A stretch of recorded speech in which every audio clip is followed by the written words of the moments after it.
안녕하세요, 여러분. 지원 이야기방에 오신 걸 환영해요. 오늘은 전라남도의 작은 마을, 추석의 보름달 아래 펼쳐지는 강렬한 이야기를 들려드릴게요.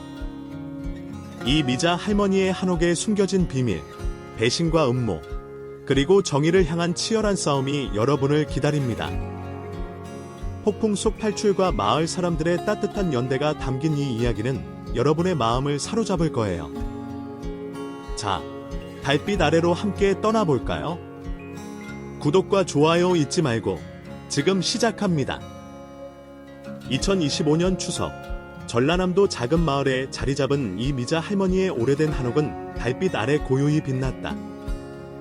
미자는 68세의 과부로 남편이 세상을 떠난 후 20년 동안 이 집에서 홀로 살아왔다. 한옥의 나무 대문은 세월의 흔적을 담고 있었고 마당에는 국화꽃이 만개의 추석의 따뜻한 분위기를 더했다. 미자는 매년 추석이면 조상의 제사를 지내기 위해 송편을 빚고 제사상에 올릴 음식을 정성껏 준비했다. 그녀는 이 전통이 가족을 이어주는 끈이라고 믿었다. 오늘도 그녀는 부엌에서 쌀가루를 반죽하며 옛날에 아들 태호와 함께 송편을 빚던 기억을 떠올렸다. 그때 태호는 어린아이였고 미자의 손을 잡으며 웃던 모습이 아직도 생생했다. 하지만 이제 태호는 서울에서 며느리 수진과 함께 살며 마을에 돌아오는 일이 드물었다. 그러나 이번 추석은 달랐다. 태호와 수진이 마을로 돌아왔다. 미자는 기뻤지만 수진의 차가운 태도에 마음이 무거웠다. 수진은 한옥의 오래된 가구를 비웃으며 이런 낡은 집은 팔아서 아파트를 사는 게 낫다고 툭 내뱉었다. 그녀는 제사상에 올릴 음식을 준비하는 미자를 돕지 않고 스마트폰만 들여다보며 불만을 표했다. 미자는 수진의 태도가 단순한 불만이 아님을 직감했다. 수진의 눈빛에는 탐욕이 깃들어 있었다. 밤이 깊어지자 미자는 태호가 수진과 속삭이는 소리를 들었다. 이 집과 어머니의 저축만 있으면 우리 인생이 바뀔 거야. 수진의 목소리는 날카로웠다. 태호는 망설이는 듯했지만 결국 고개를 끄덕였다. 미자의 가슴이 철렁 내려앉았다. 그녀는 조용히 방으로 돌아가 오래된 나무 상자에 숨겨둔 집문서를 확인했다. 그 순간 그녀는 무언가 잘못되고 있음을 깨달았다. 다음 날 아침 추석 제사를 준비하며 미자는 수진이 집문서를 찾으려 서재를 뒤지는 모습을 발견했다. 수진은 미자가 들어오자 황급히 책을 덮었지만 그녀의 손에는 미자의 통장 복사본이 들려 있었다. 미자는 아무 말 없이 미소를 지으며 제사 준비를 계속했지만 마음속으로는 불안이 커졌다. 그녀는 마을의 오랜 친구 해숙에게 전화해 조언을 구했다. 해숙은 수진이 뭔가 꾸미고 있는 것 같아. 조심해라고 경고했다. 미자는 그날 밤 몰래 현관에 작은 감시 카메라를 설치했다. 달빛이 한옥의 기와지봉을 비추는 가운데 그녀는 가족에 대한 믿음과 배신의 그림자 사이에서 갈등했다. 추석의 따뜻한 분위기는 점점 어두운 음모로 물들어가고 있었다. 추석 둘째 날 아침, 마을은 명절의 활기로 가득했다. 이 미자 할머니는 새벽부터 일어나 제사상에 올릴 나무를 다듬고 송편을 찌는 일을 시작했다. 한옥의 부엌은 고소한 참기름 냄새와 김이 모락모락 나는 찜통으로 따뜻했다. 미자는 손수 만든 송편을 접시에 담으며 태호가 어릴 적 이 송편을 좋아하던 모습을 떠올렸다. 그는 항상 콩소가 든 송편을 골라 먹으며 할머니 송편이 세상에서 제일 맛있어요 라고 외치곤 했다. 하지만 이제 태호는 수진의 말에 휘둘리는 모습만 보였다. 미자는 제사상을 차리기 위해 조상들의 위패를 꺼내며 이 집이 대대로 이어온 가문의 뿌리임을 되새겼다. 그녀는 이 한옥이 단순한 집이 아니라 가족의 역사와 추억이 깃든 성지라고 믿었다. 그러나 그 믿음은 점점 흔들리고 있었다. 수진은 여전히 제사 준비를 돕지 않았다. 그녀는 마당에서 전화통화를 하며 누군가와 낮은 목소리로 대화했다. 그래, 서류는 내가 준비할게. 그쪽은 병원 쪽 사람들하고 잘 맞춰놔. 어미자는 우연히 그 말을 듣고 심장이 쿵 내려앉았다. 병원. 무슨 서류? 그녀는 수진이 전화를 끊고 들어오자 태연한 척 물었다. 수진아, 누구랑 통화했? 명절인데 바빠 보이네. 수진은 당황한 기색을 감추며 그냥 회사 일이에요 라고 둘러댔다. 하지만 미자는 수진의 눈동자가 불안하게 흔들리는 것을 놓치지 않았다. 그날 오후 태호와 수진은 마을 어르신들과 인사를 나누러 나갔다. 미자는 그 틈을 타 서재로 들어가 수진이 어제 뒤지던 서랍을 확인했다. 그 안에는 집문서 사본과 함께 미자의 통장 내역이 복사된 종이가 있었다. 더 충격적인 것은 수진의 수첩에 적힌 메모였다. 이미자, 정신분열 의심. 병원 입원 필요. 미자는 손이 떨려 수첩을 떨어뜨렸다. 그녀는 자신이 미쳤다고. 도대체 무슨 음모가 시작된 걸까? 미자는 혼란 속에서도 침착함을 잃지 않으려 애썼다. 그녀는 해숙에게 다시 전화해 상황을 설명했다. 해숙은 분노하며 그 여자가 너를 병원에 가두고 재산을 가로채려는 거야. 당장 증거를 모아야 해. 라고 말했다. 미자는 해숙의 조언대로 집 안 곳곳에 추가로 감시 카메라를 설치했다. 부엌, 현관, 서재까지 작은 렌즈들이 그녀의 마지막 방패가 되었다. 그날 밤 추석 달빛이 마당을 은빛으로 물들일 때 미자는 제사상을 바라보며 조상들에게 기도했다. 제발 저를 지켜주세요. 이 집과 제 자존심을 지키고 싶습니다. 하지만 기도 속에서도 그녀는 알았다. 이제 가족이 아닌 적과 싸워야 한다는 것을. 수진의 발소리가 복도에서 멈추자 미자는 숨을 죽였다. 문틈으로 수진이 서재로 몰래 들어가는 모습이 보였다. 달빛 아래 음모의 그림자가 점점 짙어지고 있었다. 추석의 마지막 날, 마을은 달집 태우기 행사로 떠들썩했다. 이 미자 할머니는 마을 광장에서 열리는 행사에 참석하며 이웃들과 따뜻한 인사를 나눴다. 달집 주위로 아이들이 뛰놀고 어르신들이 모여 소주 한 잔을 기울이며 웃음소리가 퍼졌다. 미자는 손수 만든 송편을 이웃들에게 나눠주며 잠시나마 마음의 무거움을 잊으려 했다. 하지만 그녀의 눈은 태호와 수진을 찾고 있었다. 태호는 마을 어르신들과 어색하게 대화를 나누고 있었지만 수진은 어디론가 사라진 듯했다. 미자는 불안한 예감이 들었다. 그녀는 해숙에게 다가가 낮은 목소리로 물었다. 수진이 아까 어디로 간 거지? 해숙은 고개를 저으며 마을 밖으로 차를 몰고 나가는 걸 봤어. 이상한 사람들과 만나는 것 같던데. 미자의 손에 든 송편 바구니가 미세하게 떨렸다. 그녀는 집으로 돌아가 감시카메라 영상을 확인해야겠다고 마음먹었다. 집으로 돌아온 미자는 서재에 앉아 노트북을 켰다. 감시카메라 영상에는 어젯밤 수진이 서재에서 집문서를 사진으로 찍고 누군가에게 전송하는 모습이 선명히 찍혀 있었다. 더 충격적인 것은 새벽에 태호가 부엌에서 수진과 나눈 대화였다. 어머니를 병원에 보내는 게 정말 맞는 일일까? 태호의 목소리는 망설였지만 수진은 냉혹하게 대답했다. 당신이 이 집을 포기하고 싶어. 이 기회를 놓치면 우린 평생 후회할 거야. 미자는 영상을 멈추고 눈을 감았다. 그녀의 아들, 태호가 이렇게까지 변했을 리 없다고 믿고 싶었다. 하지만 증거는 명백했다. 수진은 태호를 조종하며 그녀의 재산을 노리고 있었다. 미자는 오래된 나무 상자에서 조상들이 남긴 옷가락지를 꺼내 손에 쥐었다. 이 가락지는 그녀의 어머니가 물려준 것으로 가족의 유산을 지키라는 상징이었다. 그녀는 결심했다. 이 집과 자신의 존엄을 지키기 위해 싸울 것이다. 그날 밤 추석 달빛이 한옥마당을 비추며 은은한 빛을 드리웠다. 미자는 제사상을 차린 뒤 조상들에게 마지막 기도를 올렸다. 제게 힘을 주세요. 이 시련을 이겨내게 해주세요. 기도를 마친 후 그녀는 해숙을 집으로 불러 상황을 상의했다. 해숙은 마을에 아는 변호사가 있어. 박민우라고. 믿을 만한 사람이야. 증거를 보여주고 도움을 받아야 해라고 조언했다. 미자는 감시카메라 영상을 USB에 저장하고 집문서 원본을 해숙에게 맡겼다. 만약 나에게 무슨 일이 생기면 이걸 민우 씨에게 전해줘. 미자의 목소리는 단호했지만 눈가에는 슬픔이 맴돌았다. 해숙은 미자의 손을 꼭 잡으며 너 혼자가 아니야. 내가 곁에 있을게라고 다짐했다. 멀리서 달집이 타오르는 불빛의 하늘을 붉게 물들였다. 하지만 미자의 마음은 차갑게 식어갔다.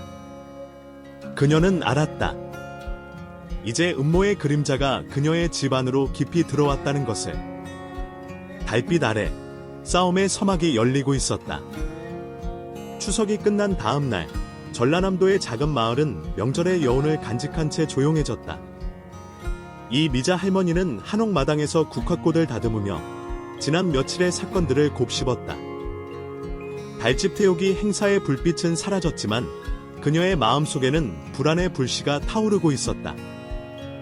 태호와 수지는 서울로 돌아간다고 했지만 미자는 그들이 곧 다시 올 것임을 직감했다.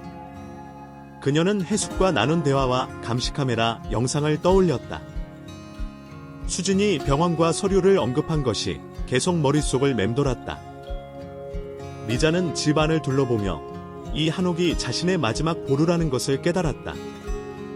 나무 대문, 기와지붕, 조상들의 위패가 놓인 방까지 모든 것이 그녀의 삶과 얽혀 있었다. 그녀는 부엌으로 들어가 추석 때 남은 송편을 정리하며 마음을 다잡았다. 내가 지켜야 해, 이 집도, 나 자신도. 그날 오후, 미자는 마을 우체국에 들러 중요한 서류를 안전금고에 맡겼다. 집문서 원본과 감시카메라, 영상이 든 USB를 해숙에게 맡긴 것만으로는 부족하다고 느꼈다. 우체국에서 돌아오는 길, 그녀는 마을 어르신들과 잠시 이야기를 나눴다. 어르신들은 태호 부부가 추석 동안 이상하게 행동했다고 수근거렸다. 수진 그 여자가 마을 밖에서 이상한 사람들과 만나는 걸 봤어. 병원 관계자 같더라. 미자는 그 말을 듣고 가슴이 철렁했다. 그녀는 집으로 돌아와 서재에 앉아 감시카메라 영상을 다시 확인했다. 새 영상에는 수진이 어젯밤 마당에서 전화하는 모습이 찍혀 있었다. 네, 준비 다 됐어요. 내일 밤에 사람 보내면 돼요? 약도 준비했죠. 미자는 화면을 멈추고 숨을 깊게 들이쉬었다. 약? 무슨 약? 그녀는 수진이 자신을 병원에 강제로 보내려 한다는 것을 확신했다. 태호의 망설이는 모습이 떠올랐지만 이제 그를 믿을 수 없었다. 미자는 즉시 해숙에게 전화해 상황을 알렸다. 해숙아, 수진이 내일 밤 뭔가를 꾸미고 있어. 사람들을 보낼 거래. 해숙은 침착하게 대답했다. 민우 변호사한테 연락했어. 내일 아침에 마을로 올 거야. 그 전에 너 혼자 위험한 일을 하지 마. 미자는 고맙다고 말했지만 마음 한구석에는 두려움이 스며들었다. 그녀는 집 안을 점검하며 문과 창문을 단단히 잠갔다. 부엌에서 오래된 칼을 꺼내 침대 옆에 두었다. 달빛이 창문을 통해 들어와 한옥 바닥을 은빛으로 물들였다. 미자는 창밖을 바라보며 추석의 달이 이렇게 차갑게 느껴진 적이 없다고 생각했다. 멀리서 개 짖는 소리가 들려왔다. 그 소리는 점점 가까워졌고 미자는 본능적으로 몸을 웅크렸다. 어둠 속에서 누군가의 그림자가 마당을 스쳐 지나갔다. 그녀는 숨을 죽이고 창문 틈으로 밖을 살폈다. 검은 옷을 입은 낯선 남자가 대문 밖에서 서성이고 있었다. 음모의 발자국이 그녀의 집 문 앞까지 다가왔다. 이 미자 할머니는 창문 틈으로 검은 그림자를 바라보며 숨을 죽였다. 하늘은 먹구름으로 뒤덮여 추석의 달빛마저 희미해졌다. 멀리서 천둥 소리가 울리며 폭풍이 다가오고 있었다. 미자는 침대 옆에 둔 칼을 손에 쥐고 감시카메라 모니터를 확인했다. 화면에는 대문 밖에 낯선 남자가 여전히 서성이는 모습이 잡혔다. 그는 전화기를 귀에 대고 누군가와 속삭였다. 네, 집 안에 있어요. 오늘 밤 해야죠. 미자의 심장이 쿵쾅거렸다. 그녀는 해숙에게 문자를 보냈다. 누가 집 밖에서 감시하고 있어. 빨리 민우 변호사에게 연락해줘. 해숙은 즉시 답장했다. 지금 민우한테 전화했어. 내일 아침 일찍 올 거야. 문단속 잘하고 조심해.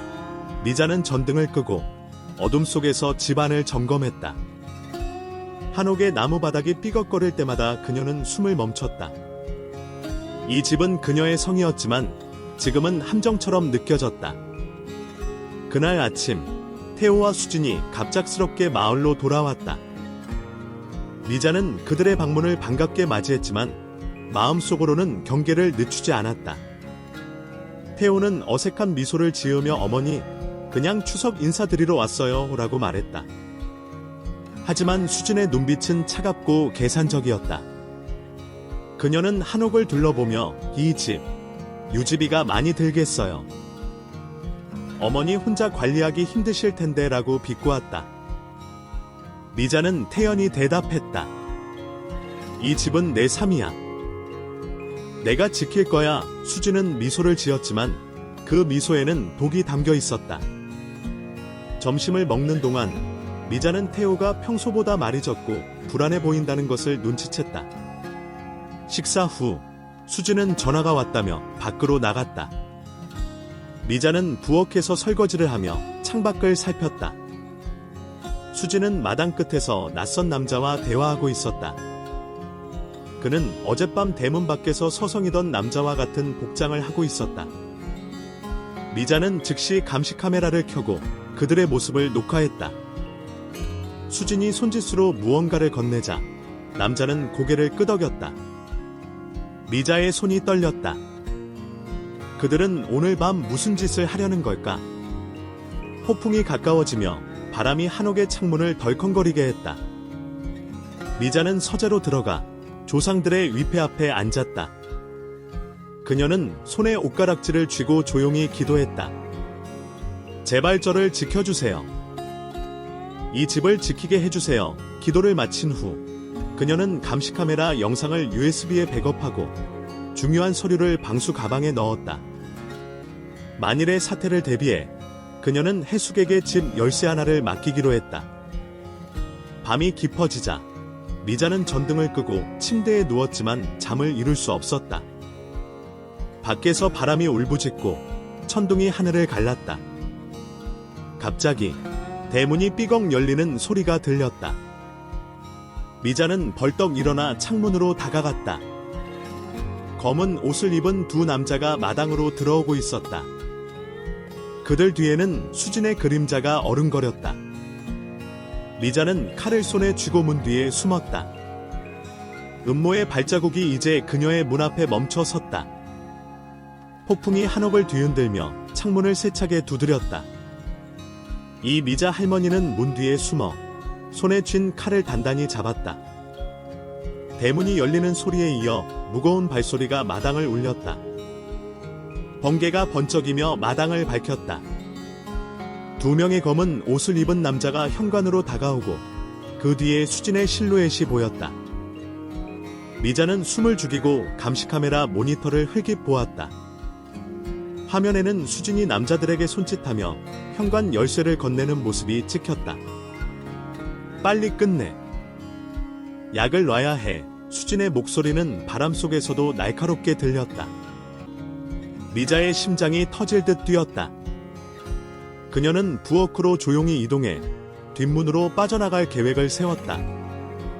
하지만 그 순간 현관문이 벌컥 열렸다. 이 미자씨. 어디 계세요? 낯선 남자의 목소리가 집안을 울렸다. 미자는 뒷문 손잡이를 잡았지만 바람 때문에 문이 덜컹거렸다. 그녀는 급히 부엌 탁자 밑으로 몸을 숨겼다. 남자들이 집 안으로 들어오자 미자는 그들의 대화를 엿들었다. 이 할머니 정신분열증이 있다던데. 병원으로 데려가면 끝이야. 다른 남자가 웃으며 대답했다. 수진 씨가 약을 준비했으니 주사 한 방이면 조용해질 거야. 미자는 그들의 말이 사실이 아님을 알았다. 수진이 자신을 병원에 가두고 재산을 빼앗으려는 계획이었다.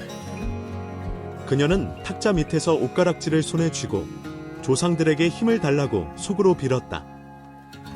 그때 복도에서 익숙한 목소리가 들렸다. 수진아, 정말 이게 맞는 일이야. 태호였다. 미자의 가슴이 찢어질 듯 아팠다.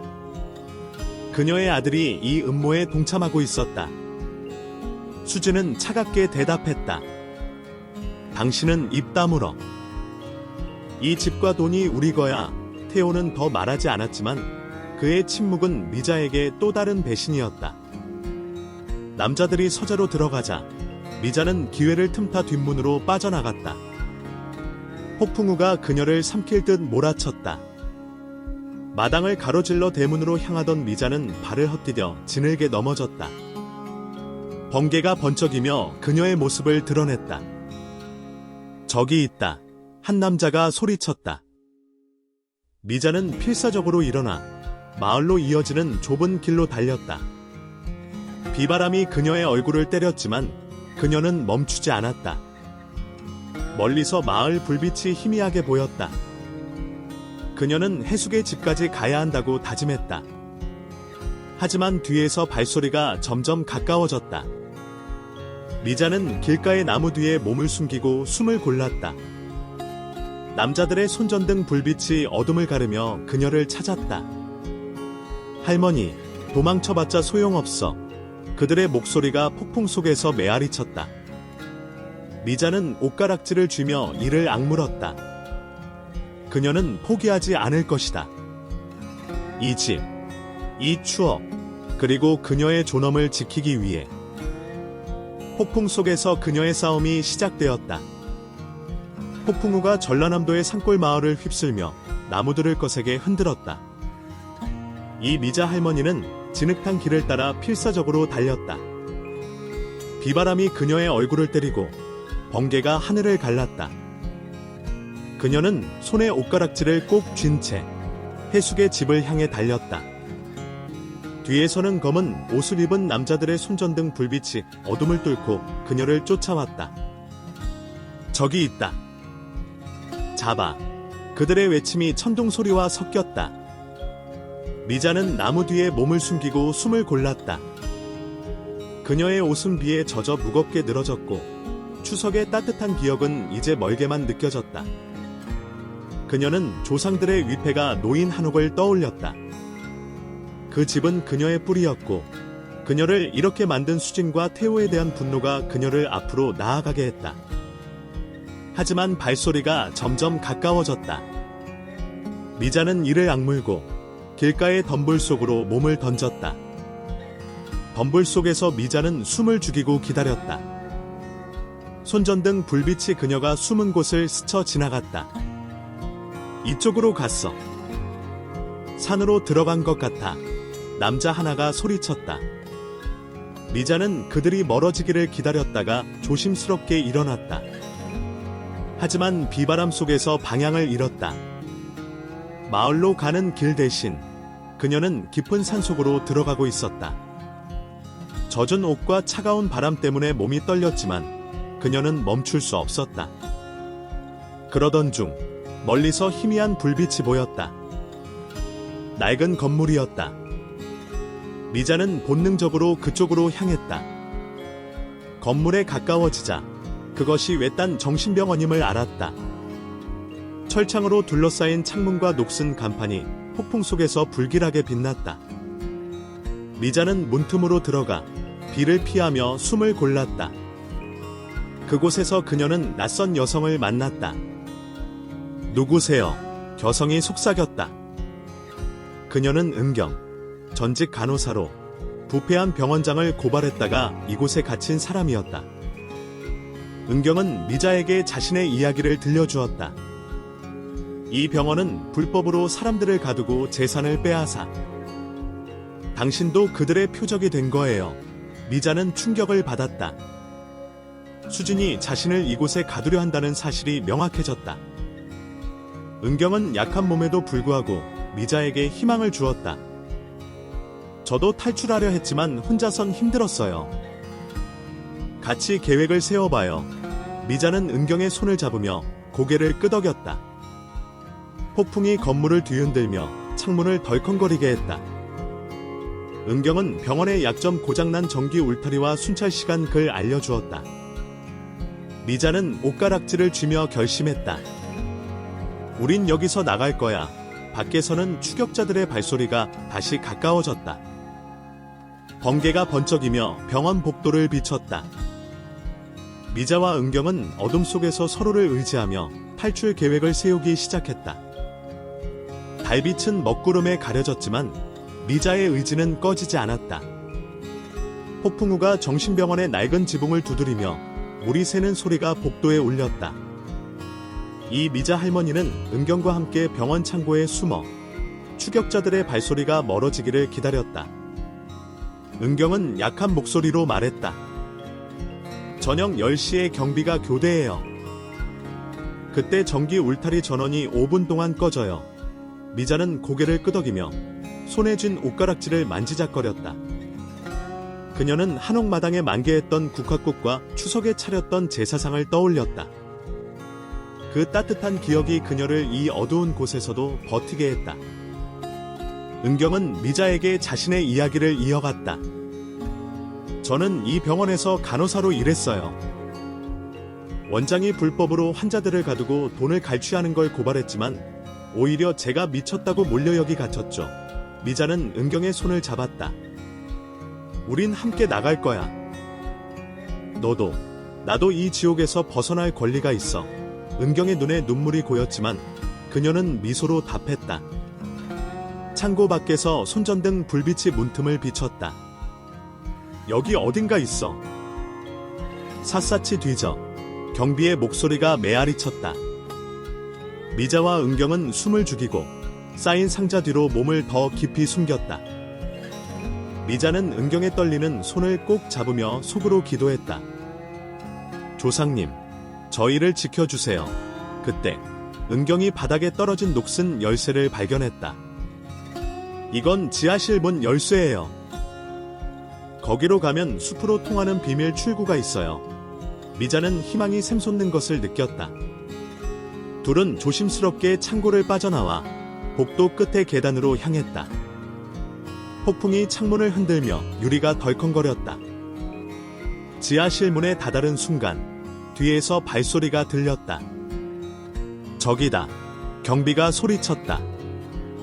미자는 열쇠를 떨리는 손으로 문에 꽂고 돌렸다. 문이 삐걱 열리자 둘은 어두운 지하실로 뛰어들었다. 지하실은 곰팡이 냄새와 습기로 가득했다. 은경은 앞장서며 이쪽이에요 라고 속삭였다. 둘은 손으로 벽을 더듬으며 비밀 출구를 찾았다. 미자는 발밑에서 무언가 부서지는 소리를 들었다. 내려다보니 오래된 사진이었다. 사진 속에는 한옥과 비슷한 집 앞에서 웃는 가족이 있었다. 미자는 순간적으로 자신의 한옥을 떠올렸다. 내 집, 내 추억. 그녀는 이를 악물고 앞으로 나아갔다. 마침내 은경이 벽에 숨겨진 문을 발견했다. 하지만 문은 녹슨 경첩 때문에 쉽게 열리지 않았다. 뒤에서는 경비들의 발소리가 점점 가까워졌다. 미자와 은경은 온 힘을 다해 문을 밀었다. 문이 조금씩 열리며 차가운 바람이 들어왔다. 밖은 여전히 폭풍우가 몰아쳤지만 숲의 윤곽이 보였다. 가자. 미자가 속삭였다. 하지만 그 순간 손전등 불빛이 지하실 입구를 비췄다. 멈춰. 경비의 외침이 울렸다. 미자와 은경은 서로를 바라보며 마지막 도약을 준비했다. 지하실 문이 겨우 열리자 이 미자 할머니와 은경은 폭풍 후 속숲으로 뛰쳐나갔다. 경비의 외침이 뒤에서 메아리 쳤다. 잡아. 도망치게 두면 안 돼. 손전등 불빛이 어둠을 가르며 그들을 쫓아왔다.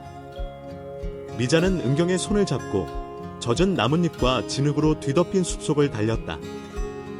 번개가 하늘을 밝히며 그들의 그림자를 길게 드리웠다. 미자는 옷가락지를 손에 쥐며 추석의 한옥 마당에서 바라보던 달빛을 떠올렸다. 그 달빛은 따뜻했지만 지금은 먹구름에 가려 차갑게만 느껴졌다. 은경은 숨을 헐떡이며 말했다. 이 숲을 지나면 강이 나와요. 거기서 마을로 갈 수 있어요. 하지만 은경의 얼굴은 창백했고 그녀의 약한 몸이 한계에 다다르고 있었다. 미자는 은경을 다독였다. 조금만 더 힘내. 우린 해낼 거야. 숲은 점점 더 깊어졌고 폭풍은 그들을 용서하지 않았다. 바람이 나무를 휘며 가지가 부러지는 소리가 울렸다. 미자는 은경을 부축하며 미끄러운 바위와 뿌리를 피해 달렸다. 하지만 뒤에서 개 짖는 소리가 들렸다. 경비들이 개를 풀어 그들을 추격하고 있었다. 미자는 공포에 사로잡혔지만 이를 악물었다. 그녀는 한옥의 국화꽃과 조상들의 위패를 떠올리며 포기할 수 없다고 다짐했다. 그때 은경이 발을 헛디뎌 넘어졌다. 미자씨, 나 때문에 늦어질 거예요. 먼저 가세요. 은경의 목소리는 떨렸다. 미자는 고개를 저었다. 너 없이 안 가. 우린 같이 나갈 거야. 하지만 은경은 미자의 손을 뿌리치고 근처의 나무 뒤로 몸을 숨겼다. 내가 저들을 유인할게요. 당신은 강까지 가서 해숙 씨를 찾아요. 미자는 눈물을 흘리며 은경을 붙잡으려 했지만 은경은 단호했다. 가세요. 제발. 은경의 말에 미자는 가슴이 찢어지는 듯했지만 달렸다. 그녀는 은경의 희생을 헛되게 할 수 없었다. 강물 소리가 점점 가까워졌다. 하지만 개 짖는 소리와 경비들의 외침도 멈추지 않았다. 미자는 강가에 도착해 급류가 흐르는 강을 바라보았다. 폭풍으로 강물은 거세게 요동쳤다. 그녀는 강을 건너기 위해 나무 토막을 붙잡고 물속으로 들어갔다. 차가운 물이 그녀를 삼킬 듯 덮쳤다. 미자는 이를 악물고 옷가락지를 손에 쥔 채 필사적으로 헤엄쳤다. 뒤에서 손전등 불빛이 강가를 비췄다. 저기 있다. 경비가 소리쳤다. 미자는 물속으로 잠수해 급류에 몸을 맡겼다. 그녀는 은경의 얼굴과 한옥의 달빛을 떠올리며 살아남아야 한다고 다짐했다. 급류가 그녀를 멀리 떠밀며 경비들의 불빛은 점점 멀어졌다. 미자는 기진맥진한 몸으로 강 건너편에 닿았다. 폭풍 속 그녀는 홀로 어둠 속에 서 있었다. 하지만 그녀의 싸움은 끝나지 않았다. 폭풍이 잦아들며 전라남도의 마을은 다시 고요 속으로 돌아왔다. 이 미자 할머니는 젖은 옷을 입은 채 강 건너편에서 기진맥진한 몸을 이끌고 해숙의 집을 향해 걸었다. 그녀의 손에는 여전히 옷가락지가 쥐어져 있었다. 추석의 달빛이 먹구름 사이로 새어나와 그녀의 길을 희미하게 비췄다. 미자는 한옥 마당에서 송편을 나누던 따뜻한 기억을 떠올리며 그 기억이 그녀를 버티게 했다. 은경의 희생이 마음속에 무겁게 남아 있었다. 은경이 날 위해 남았어. 내가 이걸 헛되게 할 순 없어. 그녀는 이를 악물고 마을로 들어섰다. 마을 어귀의 오래된 느티나무 아래 희미한 가로등 불빛이 그녀를 맞이했다. 해숙의 집 문을 두드리자 해숙이 놀란 얼굴로 문을 열었다. 미자야. 무슨 일이야? 이 꼴이. 미자는 쓰러지듯 해숙의 품에 안겼다. 해숙은 미자를 부축해 집 안으로 데려가 따뜻한 담요와 차 한 잔을 내왔다. 미자는 떨리는 목소리로 병원에서의 일을 설명했다. 수진이 날 정신병원에 가두려 했어. 은경이라는 여자가 날 도와줬지만 그녀는 아직 거기 갇혀 있어. 해숙은 분노로 주먹을 쥐었다. 그 여자가 감히. 태호는 뭐했어? 미자는 고개를 숙였다. 태호도 동참했어. 그 말에 해숙은 말을 잃었다. 그녀는 즉시 박민우 변호사에게 전화했다. 민우는 새벽녘이었음에도 바로 달려왔다. 그는 미자의 손을 잡으며 말했다. 증거가 있으면 이길 수 있어요. 감시카메라 영상과 서류는 어디 있죠? 미자는 방수 가방에서 USB를 꺼내 민우에게 건넸다. 영상에는 수진이 낯선 남자들과 거래하고 태호가 망설이며 동의하는 모습이 담겨 있었다. 민우는 고개를 끄덕였다. 이건 충분해요. 경찰에 제출하고 병원을 조사해야겠어요. 마을 어르신들도 소식을 듣고 해숙의 집으로 모여들었다. 그들은 미자의 이야기를 듣고 분노했다. 이런 일이 우리 마을에서 일어나다니, 한 어르신이 말했다. 미자 씨는 우리 마을의 자랑이야. 우린 널 지킬 거야. 그들은 추석 때 미자가 나눠준 송편과 그녀의 따뜻한 미소를 떠올리며 그녀를 가족처럼 여겼다. 해숙은 마을 사람들과 함께 경찰서로 향할 계획을 세웠다. 미자는 그들의 지지에 눈물을 흘렸다. 그녀는 옷가락질을 쥐며 한옥의 제사상을 떠올렸다. 조상님, 감사합니다. 저 혼자가 아니에요. 달빛이 해숙의 집 창문을 비추며 어둠 속에서 한 줄기 희망이 빛났다. 하지만 미자는 알았다. 수진은 쉽게 포기하지 않을 것이고 싸움은 이제 시작이라는 것을. 그녀는 민우와 함께 다음 단계를 준비하며 은경을 구하고 정의를 찾겠다고 다짐했다. 새벽녘이 되자 해숙의 집은 마을 사람들의 따뜻한 목소리로 가득 찼다. 이 미자 할머니는 따뜻한 죽 한 그릇을 먹으며 지난 밤의 공포를 조금씩 잊으려 했다. 그녀는 옷가락질을 손에 쥐고 추석의 한옥 마당에서 국화꽃을 다듬던 순간을 떠올렸다. 그때는 태호가 아직 그녀의 곁에 있었고 수진의 음모는 상상도 못할 일이었다. 이제 그녀는 가족이 아닌 마을 사람들과 함께 싸워야 했다. 박민우 변호사는 감시카메라 영상을 꼼꼼히 검토하며 말했다. 이 영상은 수진과 태호가 불법 행위를 계획했음을 분명히 보여줘요. 병원도 조사해야 해요. 은경 씨를 구해야죠. 미자는 은경의 창백한 얼굴을 떠올리며 고개를 끄덕였다. 그 아이가 날 구해줬어요. 이제 내가 은경을 구할 차례예요. 해숙은 미자의 어깨를 두드리며 우린 널 혼자 두지 않을 거야 라고 다짐했다. 민우는 경찰서에 연락해 긴급 수사를 요청했다. 마을 어르신들은 미자를 지지하며 경찰서로 함께 가겠다고 나섰다. 한 어르신이 말했다. 미자 씨가 추석 때 송편을 나눠준 게 생각나. 우리 마을은 가족이야. 이런 불의를 그냥 두지 않아. 그들의 말에 미자는 눈물이 고였다. 그녀는 한옥의 제사상을 떠올리며 조상들이 자신을 지켜주고 있다고 믿었다. 하지만 그 순간 해숙의 전화가 울렸다. 마을 입구에서 수상한 남자가 미자의 행방을 묻고 다닌다는 소식이었다. 해숙은 낮은 목소리로 말했다. 수진이 보낸 자인 것 같아. 조심해야 해. 미자는 심장이 쿵 내려앉았다. 수진은 그녀가 탈출했다는 사실을 알고 이미 새로운 계획을 세우고 있었다. 민우는 침착하게 말했다. 경찰이 오기 전까지 이 집에 있어요. 제가 마을 사람들과 함께 감시할게요. 미자는 고맙다고 말했지만 두려움이 그녀를 놓아주지 않았다. 밤이 되자 달빛이 다시 해숙의 집 창문을 비췄다. 미자는 창밖을 바라보며 폭풍 속에서 은경과 함께 달리던 순간을 떠올렸다. 그녀는 민우와 해숙, 그리고 마을 사람들의 도움으로 희망을 되찾았지만 수진의 그림자는 여전히 그녀를 따라다녔다.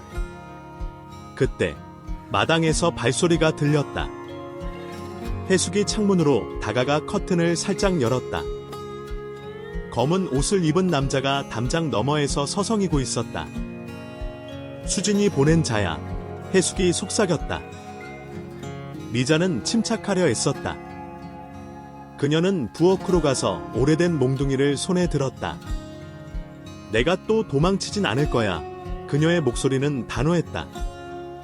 민우는 경찰에 전화하며 마을 청년들에게 도움을 요청했다.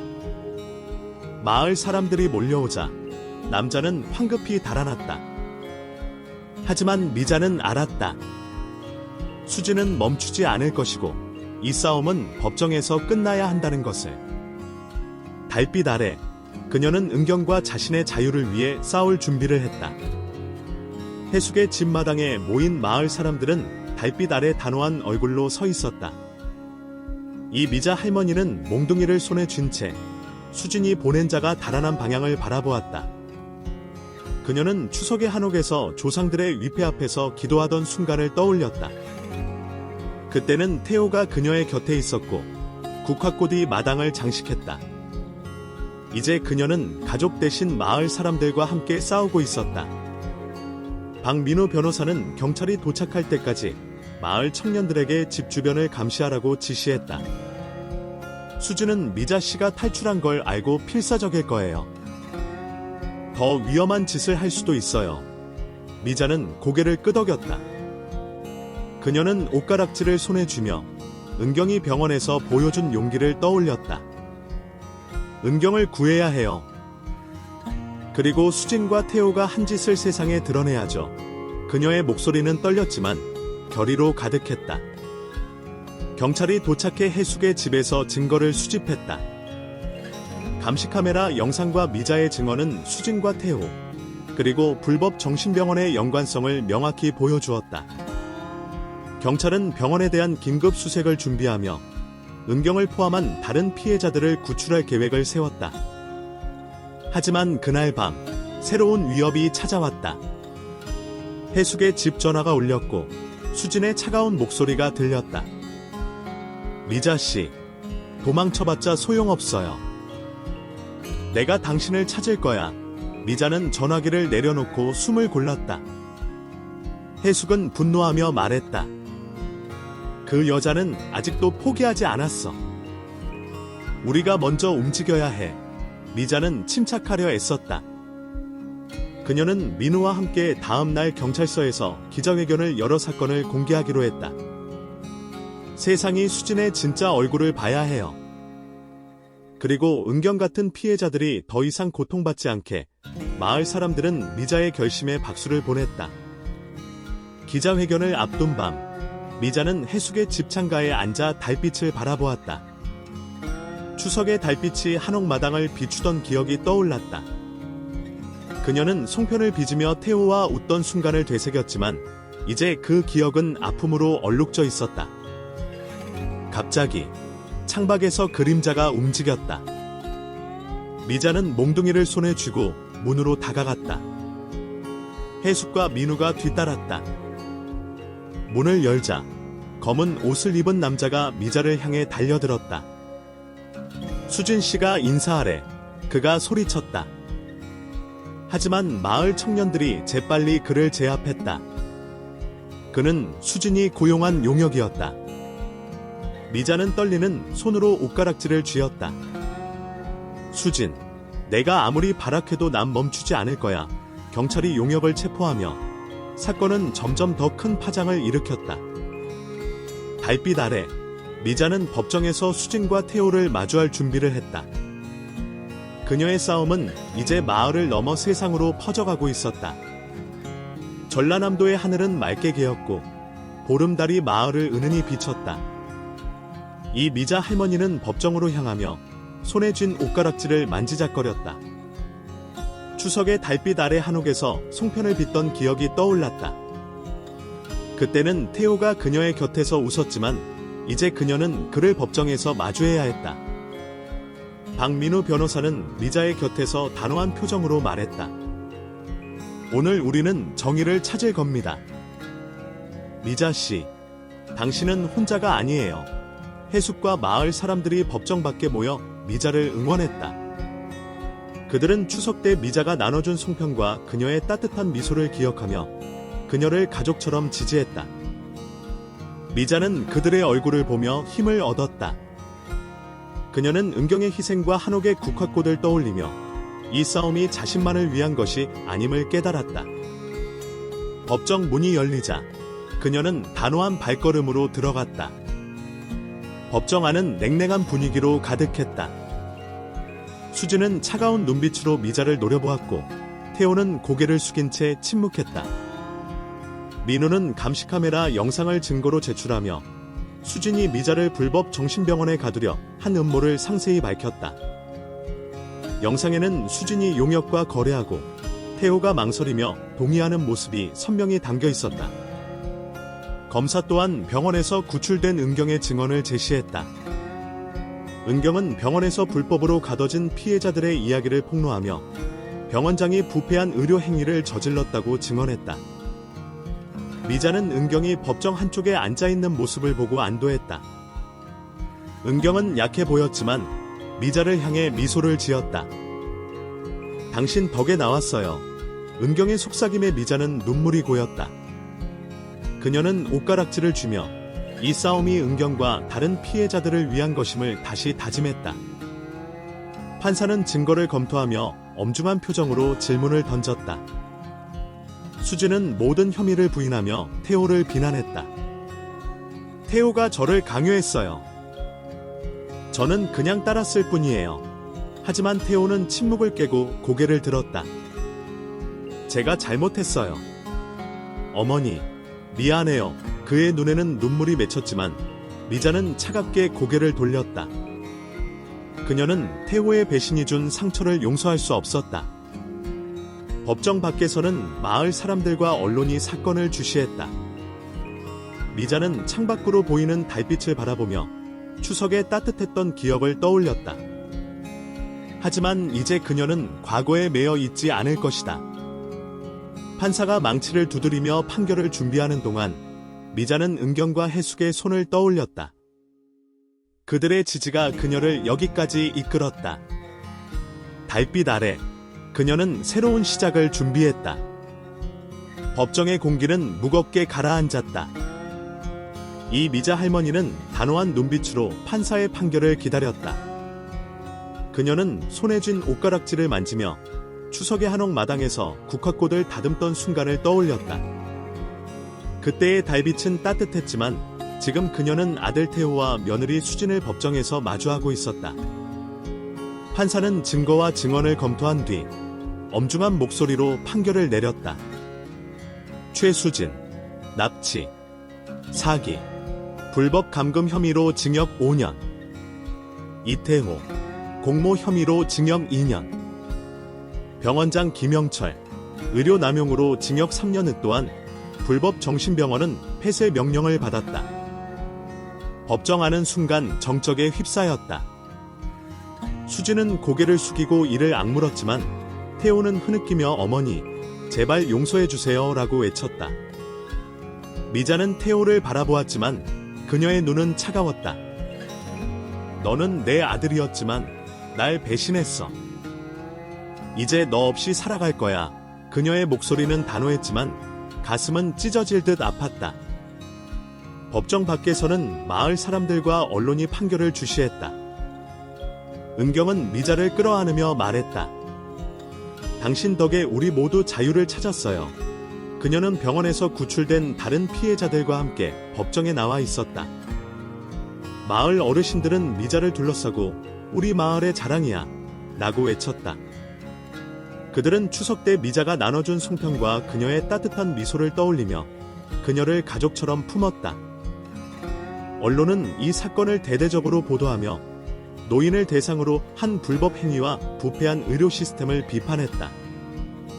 미자는 해숙의 손을 잡고 법정을 나왔다. 달빛이 법원 앞 광장을 비추며 그녀의 얼굴에 은은한 빛을 드리웠다. 그녀는 한옥의 제사상을 떠올리며 조상들이 자신을 지켜줬다고 믿었다.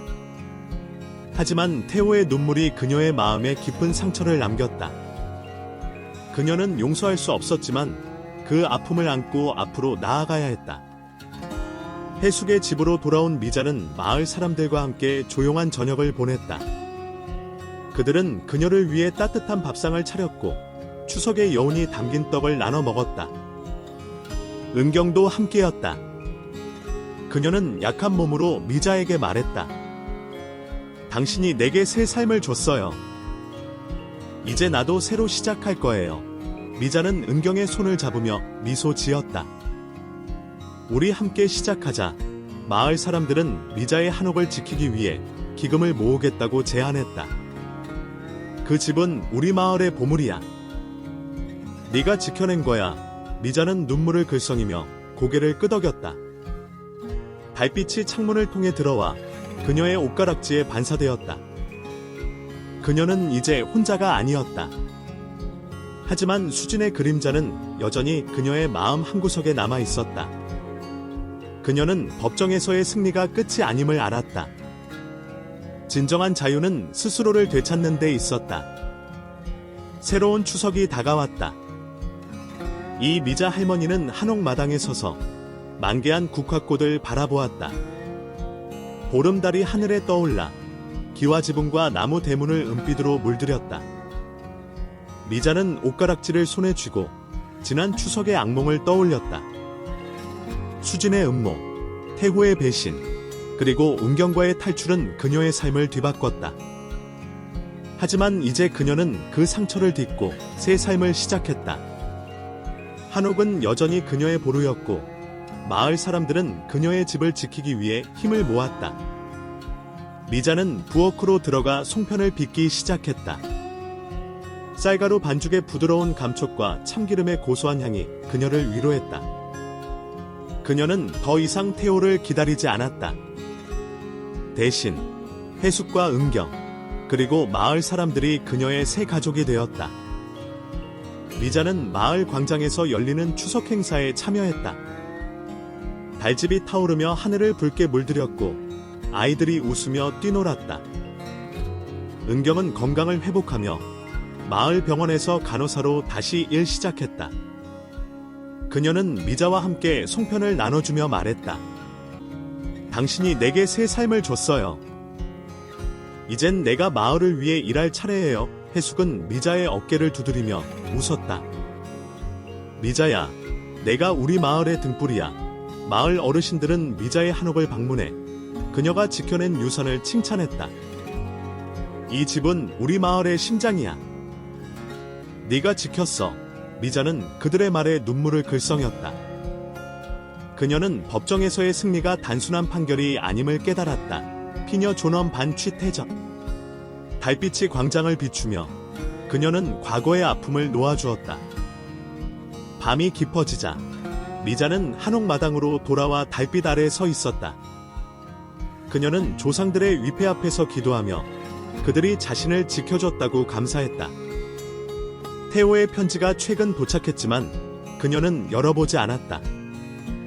그의 용서를 구하는 말은 더 이상 그녀의 마음을 움직일 수 없었다.